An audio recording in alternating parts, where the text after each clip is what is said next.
2024 लोकसभा का दंगल शुरू हो चुका है और इस दंगल में हर राजनीतिक पार्टी के बड़े बड़े दिग्गज नेता जनसभा करके अपने पार्टी के प्रत्याशियों के समर्थन में वोट मांग रहे हैं। और इसी कड़ी में आज बहुजन समाज पार्टी के सुप्रीमो आदरणीय बहन कुमारी मायावती का श्रावस्ती में जनसभा था और इस जनसभा में भारी हुजूम देखने को मिला।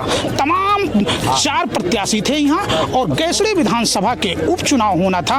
वहाँ पे बहुजन समाज पार्टी ने मोहम्मद हारिस फिदा खान पे दांव लगाया है और उसके बाद हमारे साथ तमाम बहुजन समाज पार्टी के कोऑर्डिनेटर और इन्हीं के बल पे बहुजन समाज पार्टी तेजी से आगे बढ़ रही है। हमारे साथ देवी पर्यटन मंडल के कोऑर्डिनेटर राजकुमार कुरील साहब हैं। सबसे पहले तो समाचार भारत में स्वागत है आपका। बहुत बहुत धन्यवाद। क्या कहेंगे, आज आदरणीय बहन कुमारी मायावती जी का आज जनसभा था, इस जनसभा को लेकर के क्या कहेंगे? आज माननीय बहन जी ने जो लोकसभा का चुनाव चल रहा है, इसमें आज बहन जी चारों लोकसभा का संबोधन करने आई थी। चारों प्रत्याशी के पक्ष में वो आज आए थे और यहाँ से एक अपार भीड़ देखकर माननीय बहन जी ने जो संदेश देने का काम किया और जनता ने ये बताने का काम किया है कि बहन जी हम आपके साथ हैं और हम 10 सालों से बहुत ठगे गए हैं, परेशान किए गए हैं, उसका बदला लेने हम लोग यहाँ आए हैं। बहन जी को बताने का काम किया है। जिस तरीके से बहुजन समाज पार्टी अभी 2022 का चुनाव आप देख लीजिए, फिर 2024 का चुनाव आ रहा है।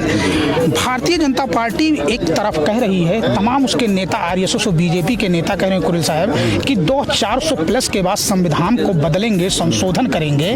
तो ये 2024 का जो चुनाव है, संविधान बचाने का चुनाव है, आने वाली नस्ल को बचाने की चुनाव है, इसको लेकर के बहुजन समाज पार्टी का क्या स्टैंड है और आप लोगों का क्या हुआ? मैं सर बताना चाहता हूँ कि बहुजन समाज पार्टी ये हमारे महापुरुषों की पार्टी है, जिन्होंने पूरा जीवन अपना लगा के इस दुनिया से चले गए। उनको कुछ मिला नहीं, जो दे के गए हम लोग को दे के गए हैं। और बाबा साहब ने पूरा जीवन निछावर करके हमें संविधान दिया, हक अधिकार दिया, मान सम्मान स्वाभिमान से जीने का दिया हक। वो अगर कोई चाहे, वो 400 नहीं, वो तो अब किसके बल पर कैसे कर रहे हैं वो तो अलग की बात है। संविधान तो किसी भी बदलने के कंडीशन में बदल ही नहीं सकते। बहुजन समाज पार्टी इसी के लिए संकल्पित है और माननीय बहन जी इसके लिए रात दिन एक करके ये होने नहीं देंगे और हम बहुजन समाज उनके साथ है। कुरील साहब, आपको पता होगा, आप लोग तो बहुजन समाज के फाउंडर हैं जी। 1998 में अटल बिहारी वाजपेयी प्रधानमंत्री थे जी। उन्होंने संविधान बदलने के लिए बैंकट चलैया कमीशन बनाए थे जी, बट उनका मिशन कामयाब नहीं हुआ। 1999 में फिर पंडित स्वर्गीय अटल बिहारी वाजपेयी ने सरकारी संस्था, सरकारी दफ्तर, सरकारी जमीन, सरकारी जितने भी संस्थाएं थी उसको उद्योगपतियों को देने के लिए विनिवेश मंत्रालय बनाया था।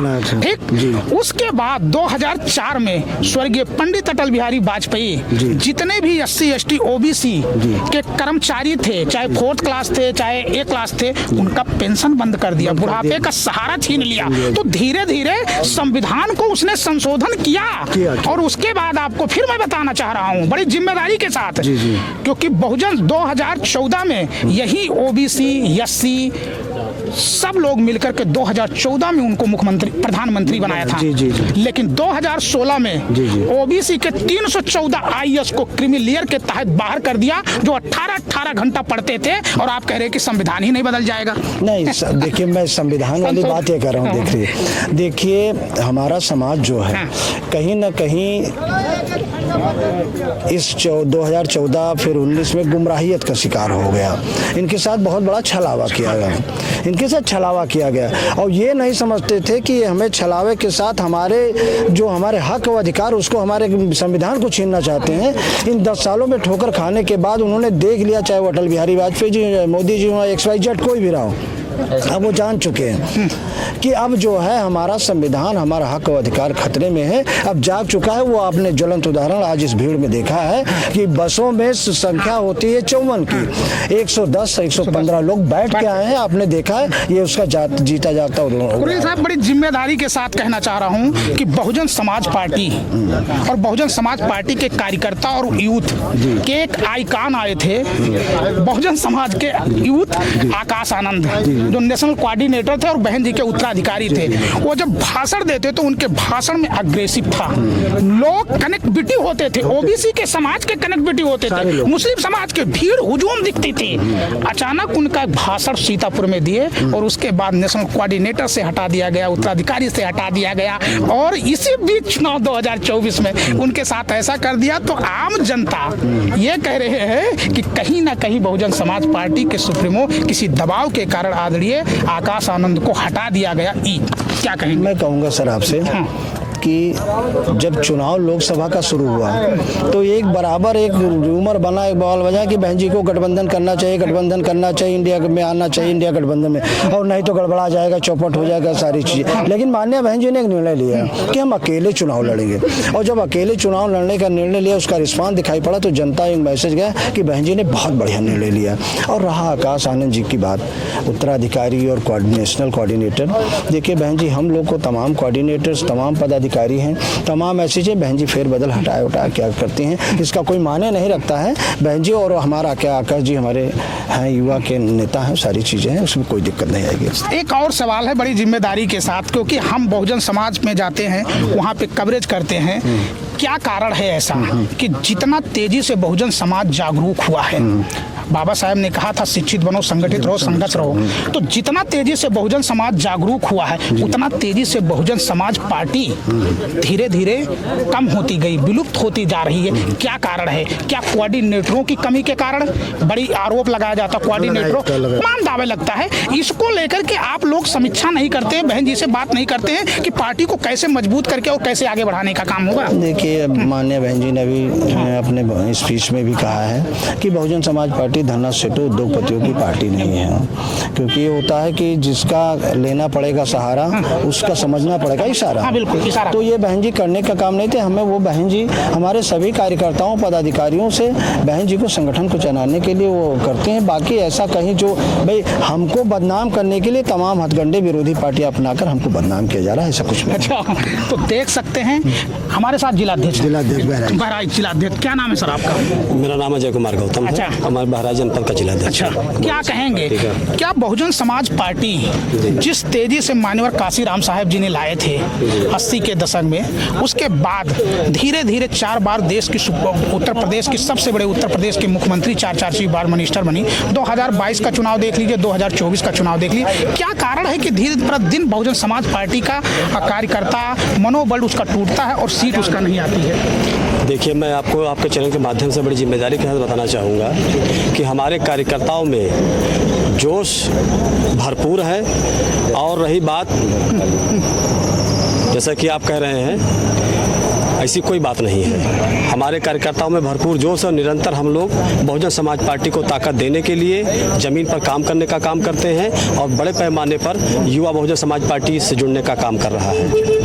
जी, ये तो आप कहते हैं, आप लोग कहते हैं, मंच से भी कहते हैं, लेकिन जब जमीनी स्तर पे जाइए, चाहे वो जिला अध्यक्ष हो, चाहे वो विधानसभा अध्यक्ष हो, चाहे कोऑर्डिनेटर हो, कहीं ना कहीं ये कमियां आती है। 5 साल बीत जाता है, ना कोई विधानसभा अध्यक्ष, ना बूथ स्तर तक के कार्यक्रम, ना मीटिंग लिया जाता है, ना कुछ। जब चुनाव आता है तो 15 दिन में सारा कार्यक्रम शुरू कर दिया जाता है। तो क्या इससे नुकसान नहीं होता बहुजन समाज पार्टी को? सर जानकारी नहीं है, मैं आपको याद दिलाना चाहूँगा कि बहुजन समाज पार्टी अभी पूरे प्रदेश में गांव चलो अभियान के तहत प्रदेश के प्रत्येक गांव में हमारे बहुजन समाज पार्टी के चाहे जिला के कार्यकर्ता हों, चाहे मंडल के पदाधिकारी हों, चाहे विधानसभा के पदाधिकारी हों, सेक्टर को चाहे बूथ के हों, लगातार जाड़ा, गर्मी, बरसात, मौसम की बिना कोई परवाह किए, बिना कोई संसाधन के सहारे गांव-गांव जाकर के इस बहुजन समाज पार्टी के लिए बहुजन महापुरुषों की विचारधारा को बढ़ाते हुए समाज में भाईचारा पैदा करने का काम किया और बहुजन समाज पार्टी के बूथ स्तर से लेकर के जिला स्तर, मंडल स्तर तक का गठन करने का आपने बहुत बड़ी बात, और उसमें हमारे मंडल स्तर के पदाधिकारी के साथ साथ हमारे इसमें प्रदेश अध्यक्ष माननीय विश्वनाथ पाल जी, जिनको माननीय बहन जी ने प्रदेश का अध्यक्ष बना रखा है, वो भी गाँव में जाकर के 20-20, 50-50, 100-100 लोगों की बैठक करके उन्होंने गाँव चलो अभियान के तहत बहुजन समाज पार्टी से लोगों को जोड़ने का काम किया बहुत है। बड़ी आपने बात किया कि गांव चलो अभियान के बूथ से लेके स्तर तक के, अब 2022 में उसका उदाहरण मिल गया, 2024 में जो आप लोगों ने दावा किया है 2024 में उसका रिजल्ट आएगा। कितना आप लोग मेहनत किए हैं, कितना नहीं मेहनत किए, क्योंकि मेहनत से ही उसका आकलन होता है। अगर कमियां आती है जी तो किसकी दोष दिया जाए? कोऑर्डिनेटरों की दोष दिया जाए, पदाधिकारियों को दोष दिया जाए, या जमीन स्तर पे कार्यकर्ताओं को? देखिए, इसमें संगठन का के किसी भी स्तर के किसी भी पदाधिकारी का कोई दोष नहीं है। माननीय बहन जी के निर्देश पर हमारे संगठन के सभी पदाधिकारी काम करने का काम करते हैं। ये बात अलग है कि सत्ता में बैठे हुए जो सरकार है वो लालच प्रलोभन के जरिए लोगों में जो है तरह तरह की भ्रांतियां पैदा करके और जुमलेबाजी करके वोटों, जो गरीब कमजोर समाज का वोट है वो अपने पक्ष में कन्वर्ट कराने का काम कर लेती है, बस, और कोई बात नहीं। बहुजन समाज पार्टी का वोट न कभी घटा है और न कभी जनाधार घटेगा। आज भी बहुजन समाज पार्टी अपनी जगह पर मजबूती के साथ राष्ट्रीय दल का तमगा लेकर के मजबूती के साथ खड़ी हुई है। तो देख सकते हैं ये बहुजन समाज पार्टी के बहराइच के जिलाध्यक्ष थे और देवी पाटन मंडल के कोऑर्डिनेटर राजकुमार कुरेल साहब थे, जिनका साफ कहना है कि बहुजन समाज पार्टी का कार्यकर्ता जिले स्तर से लेकर के बूथ स्तर तक के मजबूत है, लेकिन कथनी और करनी में जमीन आसमान का अंतर है। उसका रिजल्ट 2022 में देखने को मिला। सिर्फ मात्र उत्तर प्रदेश में जो 4 बार चीफ मिनिस्टर बनी, एक ही सीट पर विधानसभा जीत करके जीती। अब 2024 का भी 2024 में भी इसका रिजल्ट देखने को मिल सकता है। आप भैया इस पर मेरा कमेंट ये है, हमारी नेता आदरणीय बहन कुमारी मायावती जी ने अभी इसी मंच से बहन जी ने कहा है कि हम पूर्ण बहुमत के साथ एक मजबूत सरकार जो है केंद्र में देने जा रहे हैं इस चुनाव में 2024 में। लेकिन ये सरकारी मशीनरी ईवीएम का गलत ढंग से दुरुपयोग न किया गया। सर मेरी बात सुनिए, ये आदरणीय बहन जी ने कहा है। सर सुनो ना, अब मैं जो बता रहा हूँ। अरे 2 मिनट हमारी भी बात सुनिए, ऐसा थोड़ा आप अपनी बात कहकर निकल दिए, हमारी बात ही नहीं सुनेंगे। देखिए, जिस तरीके से कार्यकर्ता मजबूत होंगे, जब 10 एमपी चुनाव जीते थे 2019 में, सर। तो देख सकते हैं ये बहुजन समाज पार्टी के पदाधिकारी कार्यकर्ता थे, लेकिन साफ पता चलता है कि जमीनी स्तर पे कितना कार्य हो रहा है। ये समाचार भारत बखूबी ग्राउंड स्तर पर देख चुकी है। यहाँ पे नेशनल कोऑर्डिनेटर हो या विधायक या जिला अध्यक्ष हो, विधानसभा अध्यक्ष हो, कहीं ना कहीं ये कोऑर्डिनेटरों की कमी के कारण आज बहुजन समाज पार्टी का दिन प्रतिदिन पतन की तरफ जा रहा है। अब देखना है 2024 में बड़ी बड़ी दावा ये जो कोऑर्डिनेटर कर रहे हैं, वो तो आने वाला वक्त ही बताएगा 2024 में कि बहुजन समाज पार्टी कितनी सीट पे उत्तर प्रदेश में परचम लहराती है। क्योंकि 2019 के चुनाव में बहुजन समाज पार्टी और समाजवादी पार्टी के गठबंधन के कारण 10 सीट पर विजयी हुए थे, लेकिन 2024 के चुनाव में अकेले चलो के राह पे बहुजन समाज पार्टी निकली है। अब देखना है 2024 में इसका रिजल्ट क्या आता है। हमारे साथ तमाम लोग और हैं। क्या नाम है आपका भैया? क्रिश्चियन गौतम बिंदु। अच्छा, क्या कहेंगे अकेले चलो के राह पे बहन जी? देखिए, बहन जी जो हैं बहुजन महापुरुषों के विचारधारा को लेकर चलती हैं और बहुजन महापुरुषों ने कहा है, मैं चला था अकेले जान में मंजिल, मगर लोग आते गए, कारवां बढ़ता गया। लोग आते गए और कारवां बढ़ता गया और ये कारवां बढ़ता जाएगा। मानवर साहब ने एक कोड किया था कि जिस समाज की गैर राजनीतिक जड़ें कमजोर हैं वो समाज आगे नहीं बढ़ सकता है। तो हमें कहीं ना कहीं अपने समाज के उस दिशा को मजबूत करना चाहिए जहां हम राजनीति से अलग होकर भी समाज को मजबूती प्रदान करें और महापुरुषों के विचारधारा को आगे बढ़ाने का काम करें। जिम्मेदारी कौन है? जब काशीराम साहब थे तो वामसेप चला रहे थे, DS4 चला रहे थे, 4 बार उत्तर प्रदेश की चीफ मिनिस्टर थी। उसके बाद आज बहुजन समाज पार्टी का ये हुआ कि गैर राजनीतिक संगठन मजबूत नहीं है तो राजनीतिक संगठन मजबूत नहीं हो सकता। जी बिल्कुल सर, सही कह रहे हैं। लेकिन बात यह है कि जो हम लोग जितने भी बहुजन कैडर हैं और जितने भी यूथ हैं, आज हम लोग बहन जी पर हमेशा विश्वास करते हैं, आज भी विश्वास कर रहे हैं। आनंद को लेके क्या कहेंगे? आप यूथ हैं और जिस तरीके से अग्रेसिव भाषण दे रहे हैं, बीच चुनाव में उनके रैलियां हटा दिया गया, प्रचार पे रोक लगा दिया गया, उनको कोऑर्डिनेटर, नेशनल कोऑर्डिनेटर से, उत्तराधिकारी से हटा दिया। मीडिया में बड़ी चर्चा का विषय है कि कहीं ED और CBI के डर से आकाश आनंद को इस बीच चुनाव में उनको हटाया गया। जी बहन जी जो भी निर्णय लेती हैं कहीं ना कहीं 6 महीने बाद उसका समाज रिजल्ट जान पाता है। ऐसे बाबा साहब के बारे में कहा गया है कि बाबा साहब का ज्ञान इतना बड़ा था, लोग टेम्पो का ज्ञान लेकर के ट्रक का ज्ञान आंक नहीं सकते हैं। कहीं ना कहीं लोग मनवादी लोग ऐसा है कि हथकंडा अपना रहे हैं या विरोधी जो सुनिए सुनिए जो विरोधी लोग हैं कहीं ना कहीं अपना तेजी से मनी माफिया का यूज करके नहीं छोड़ दो ना। आजकल सुनिए मैं आ रहा हूँ आकाश आनंद जी कहीं ना कहीं बहन जी जानती हैं कि इनको लेकर क्या करना है, आगे क्या भविष्य प्लान है, वो तो बहन जी के द्वारा ही पता चल सकता है। लेकिन जैसे आकाश आनंद जी से जो उम्मीद थी कहीं ना कहीं थोड़ा कम हुआ है, लेकिन आगे आने वाले समय में बहन जी के इशारों को हम लोग प्रतीक्षा करेंगे और बहन जी क्या कहती है उसका उम्मीद हम और आगे। क्या नाम है? रमेश कुमार गौतम। क्या कहेंगे गौतम साहब, जिस तरीके से बहुजन समाज पार्टी उत्तर प्रदेश के सबसे बड़ा राज्य 4 बार चीफ मिनिस्टर 2024 का चुनाव चल रहा है, बहन जी अकेले चलो के रास्ते पे निकली हैं, क्या कुछ सीट मिलेगा?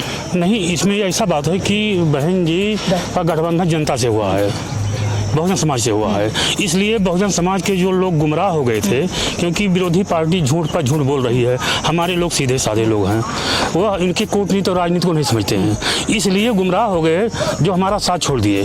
आज वो वहाँ गए तो वहाँ भी वो अपने को ठगा महसूस कर रहे हैं। इसलिए पुनः बहन जी के जो है विचारों पर भरोसा करके, क्योंकि हमारा समाज अम्बेडकरवादी है, हमारा समाज साहब के कुर्बानी को समझता है, इसलिए यह समाज बहन जी के साथ खड़ा है, खड़ा रहा है, खड़ा रहेगा।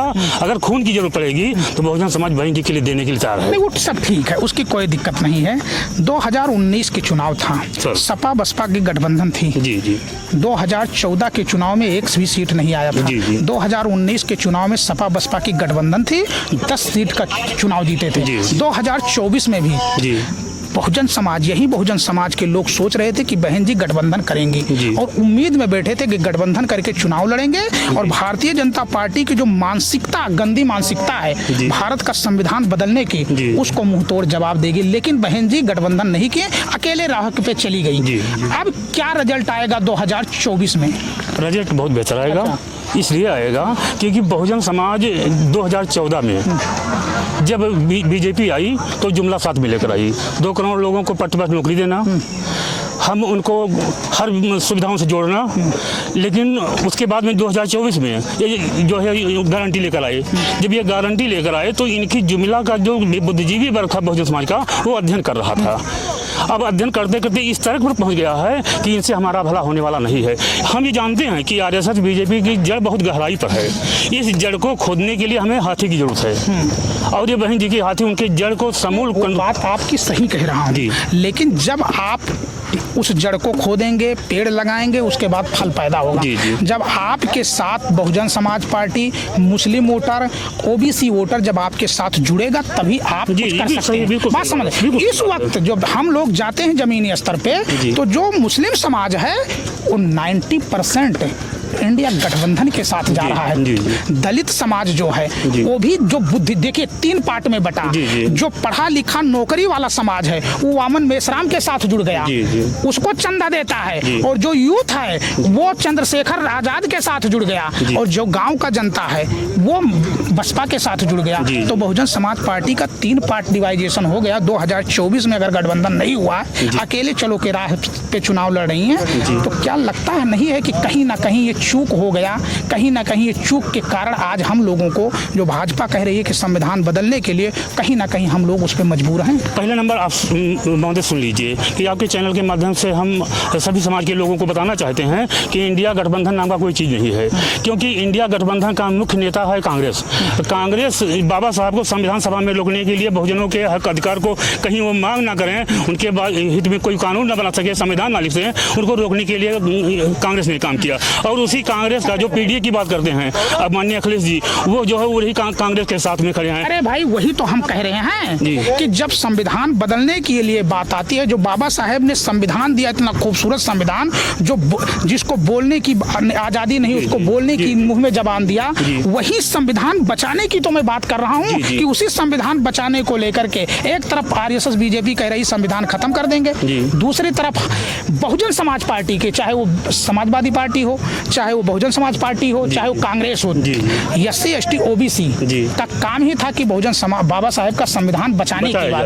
तो सारी राजनीतिक पार्टियां एक होकर के संविधान बचाने की चुनाव लड़ रही हैं। ना तो बहुजन समाज पार्टी गठबंधन में है, ना तो वामन मेश्राम है, और ना तो चंद्रशेखर रावण है। जितने भी बहुजन समाज के नेता हैं वो अकेले चुनाव लड़ रहे हैं, और जो OBC और सब समाज है वो गठबंधन करके भाजपा को हरा करके संविधान बचाने के चुनाव में। तो ये जो पार्टियां हैं ये संविधान खत्म करने के लिए चुनाव लड़ रही हैं, या भाजपा को फायदा देने के लिए लड़ रही हैं, या जो बहुजन समाज को दबे कुचले है उनको फिर गुलाम बनाने के लिए चल रही हैं। नहीं, उसमें आपका प्रश्न बहुत सही है।